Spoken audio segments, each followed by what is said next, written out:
Abram left Egypt with his wife Sarai and his nephew Lot and all their possessions and went up to the Negev.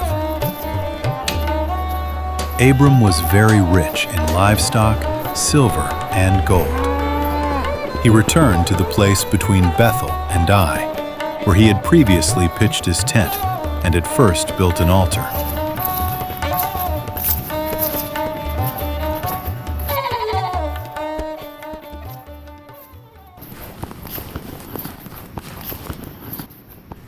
Hey, this pasture is barely enough for our own flocks.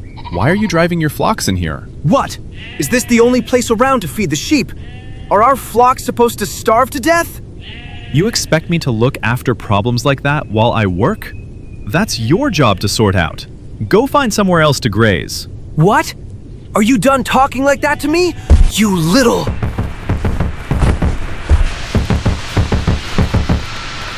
Why are you quarreling? Well, there isn't enough pasture for the flocks.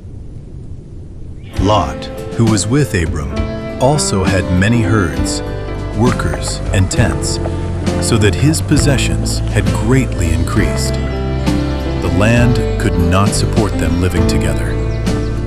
So Abram's herders and Lot's herders began to quarrel with each other. And because the Canaanites and Perizzites were also living there, the problem grew worse. We are close relatives, so it is not right for my shepherds and me to be quarreling with you and your shepherds. I think it is time for us to part ways.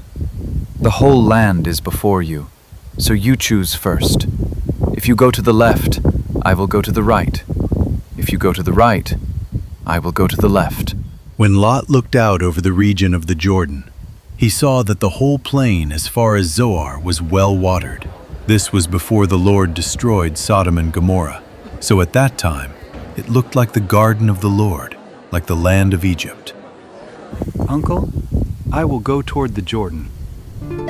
Abram stayed in Canaan, and Lot moved on among the cities of that region, moving his tents from place to place until he came as far as Sodom. But the people of Sodom were exceedingly wicked and sinned greatly before the Lord. After Lot had parted from Abram, the Lord spoke. Lift up your eyes and look. From where you are, look to the north, south, east, and west. All the land that you see, I will give to you and your descendants forever. I will make your descendants as numerous as the dust of the earth, so that if anyone could count the dust of the earth, then your descendants could also be counted. Now arise, walk through the land in its length and breadth, for I will give it to you. So Abram moved his tent and went to live near the great trees of Mamre at Hebron, and there he built an altar to God. At that time there were 5 kings: Bera, king of Sodom, Birsha, king of Gomorrah, Shinab, king of Admah, Shemeber, king of Zeboim, and Bela, that is, Zor. They had served Kedorlaomer, king of Elam, for 12 years. I can no longer endure this! We have served him for 12 years. Now it is time to break these chains. What say you? My mind is the same. If we join our strength, even Elam will not be fearsome. We will unite our will with yours. From this day, we will pay tribute no more. We will stand with you. Let us march to the valley of Siddim. For our freedom! In the 13th year, the 5 kings rebelled against Kedorlaomer, king of Elam. Your Majesty, the 5 kings have already rebelled and are mustering their forces. Dare they stand against us? Send word to Amraphel of Shinar, Arioch of Elasar, and Tidal of Goyim. Summon the allied forces. We will march first. Because of this rebellion, in the 14th year, Chedorlaomer joined forces with Amraphel of Shinar and Arioch of Elasar and Tidal of Goim and went out to war. At Ashtaroth Karnaim, they struck down the Rephaites, the Zuzites in Ham,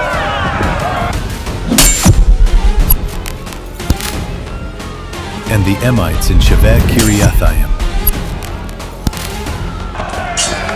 And they struck the Horites in their hill country of Seir, pursuing them as far as El Paran near the wilderness. Army, change course! Now swing around and advance toward En Mishpat. First strike the whole territory of Amalek. Then crush the Amorites at Hazazon Tamar. Do not delay! They turned back and came to En Mishpat, that is, Kadesh, and struck the whole land of the Amalekites and the Amorites living in Hazazon Tamar.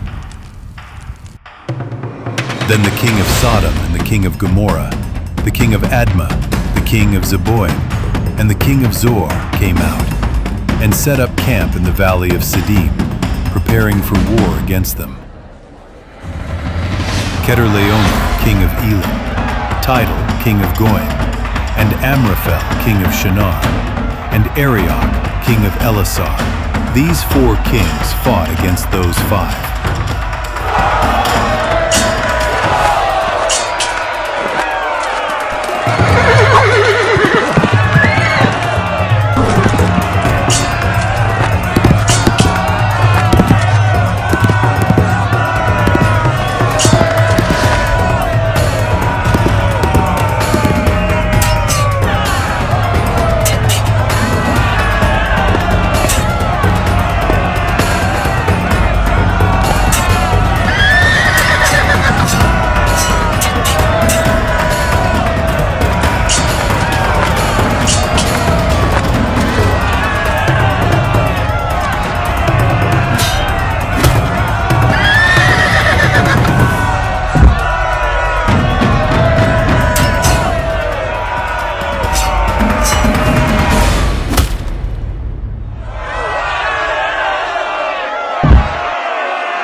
Take my hand and pull me up. Get me out of this tar pit. Your Majesty, you are stuck deep in the tar. The enemy is almost upon us! Don't be afraid. Just pull faster. Forgive me, Your Majesty. The enemy is right upon us! In the valley of Siddim, there were many tar pits. So as the kings of Sodom and Gomorrah fled, they fell into the pits, and the rest escaped to the hills. When the 4 victorious kings plundered all the goods and food of Sodom and Gomorrah, they also took Lot, Abram's nephew who lived in Sodom, and carried off all his possessions as spoil. At that time, one who had escaped came and reported everything to Abram. It is terrible. The people have been taken captive, and all the property has been carried off. Lot has been taken as well. Lot has been captured? Mamre, my friend. My nephew Lot has been caught up in the war and carried away. Could your brothers, Eshcol and Aner, join us and help? Abram was living near the oak grove, in alliance with the Amorites, Mamre's brothers Eshcol and Aner. He took the trained men of his household, 318 in number, pursued them as far as Dan, and struck them down. Then he pursued them as far as Hobah, north of Damascus, and recovered all the goods that had been taken, his nephew Lot, and Lot's possessions, the women, and the other people. He brought everything back. When Abram returned after defeating Chedorlaomer and the kings allied with him, the king of Sodom came out to meet him in the valley of Shaveh, that is, the king's valley, to welcome him. Then Melchizedek, king of Salem, brought out bread and wine. He was a priest of God Most High. He came near to Abram and spoke a blessing, saying, "May God Most High, who rules heaven and earth, pour out his grace on Abram. For the reason you have won is that the Lord has delivered your enemies into your hand. Praise his name." Then Abram gave Melchizedek a tenth of all he had gained. Send me only the people, and you may keep all the goods for yourself. Who rules heaven and earth? I swear by God Most High that you can never say, "I made Abram rich," so that you cannot say that anything you claim is yours, not even a thread or a sandal strap, I will take nothing from you. Only what my men have eaten, and the share from my allies Mamre, Eshcol, and Aner, let those be returned to them.